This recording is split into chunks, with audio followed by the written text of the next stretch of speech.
All right, welcome back. Today is a day where I wish I was more into front flippers because that's what we're going to talk about today. This is from CKF Knives, the Custom Knife Factory.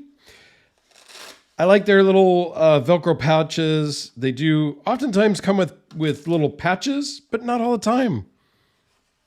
They always come with a red microfiber cloth. The information about this specific knife, which is the Davless knife. Okay.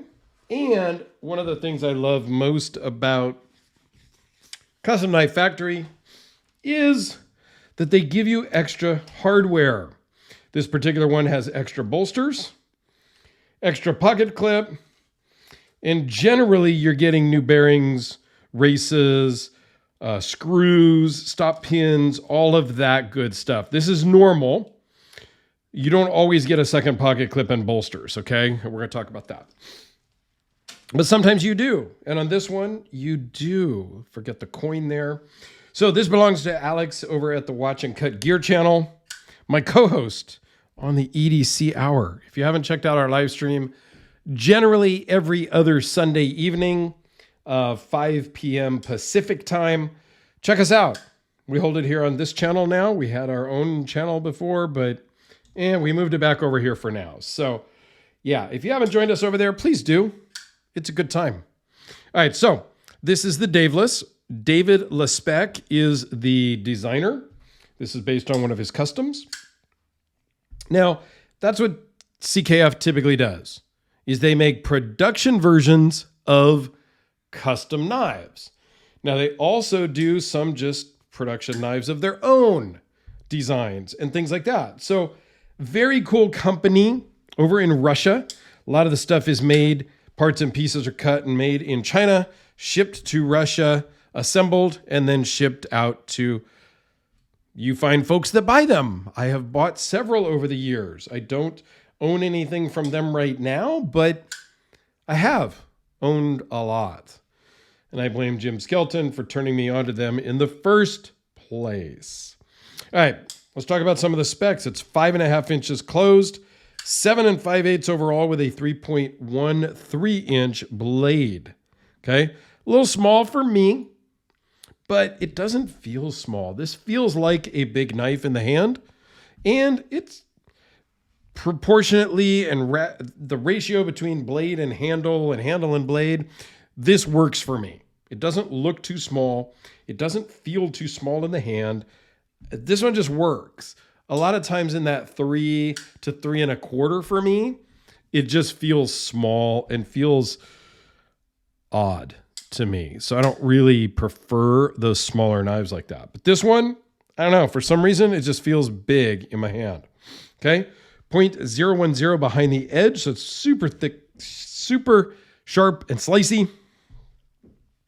S90V, which is great. Weighs in at just at 5 ounces, which is the same weight as your D-cell battery.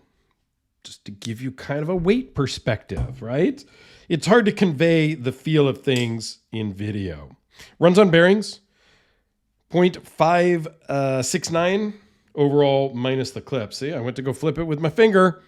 Doesn't do that on this one.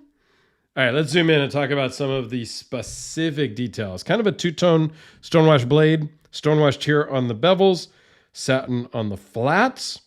Superconductor bolsters, which are removable. You saw earlier on, it came with spare bolsters that are just stonewashed titanium. So you can easily take this out, put it back on. This is where you're going to access the pivot screw, should you need to adjust it. Right now, there's nothing to adjust. Nice and centered, nice and solid blade. But that's where you can do that. One little detail that I do very much like is they've cut off the tip right here. It's kind of at a 45, which I think is just nice. As you're putting your finger in here, you can get right up in there and you don't have to worry about getting poked, right? Because my finger is up in there and there's no worries. I don't know that I have a good example on the table of something different, but I think you guys know what I mean, right? Let me check this one over here.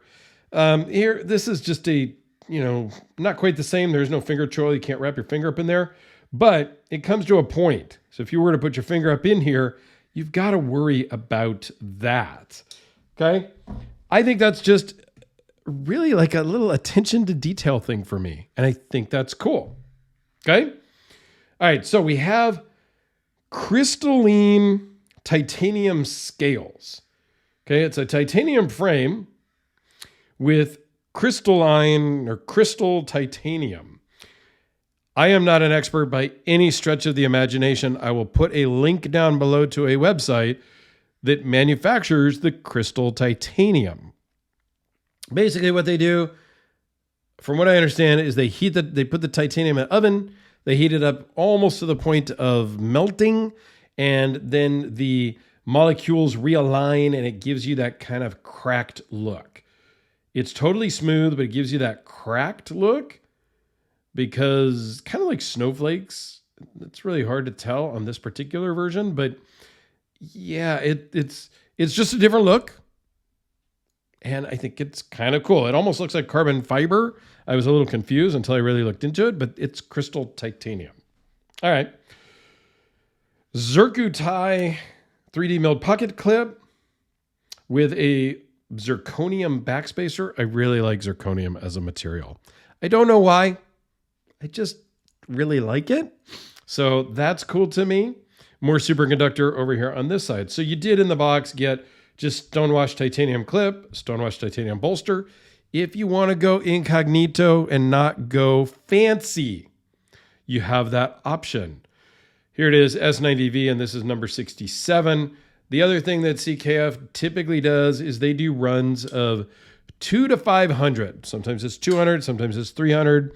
I think I've seen a couple at 400 or 500, but I've never seen anything more than that. I got some gunk on my fingers there, so I'm going to touch the blade.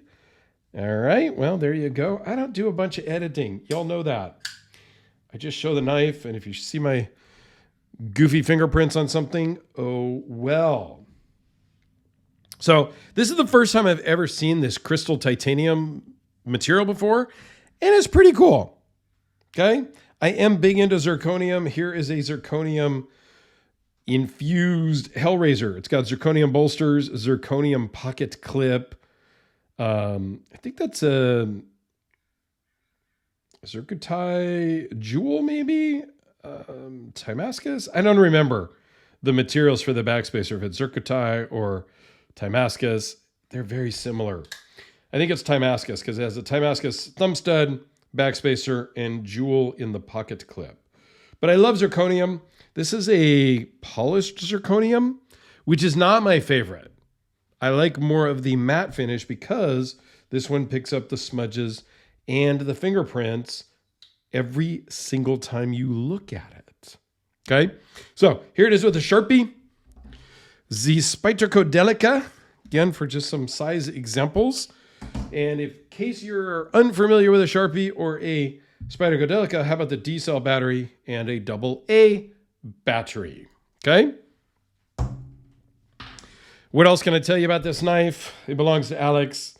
It's pretty cool. It works great in the pocket. And it's knives like this that I wish I was a front flipper guy because it's very cool. The other one that I really wished I was a front flipper guy on was the Phipps 20 and 23. I really loved those. And I owned those for a while.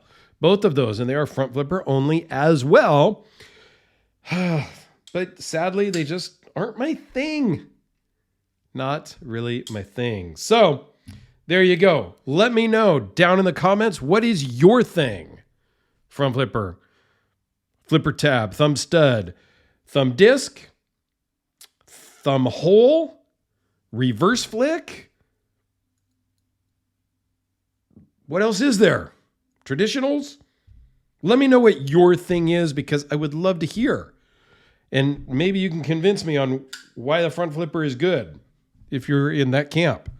So comment down below, camp, and then whatever. Camp thumb stud, camp thumb disc, camp flipper tab. You get the idea.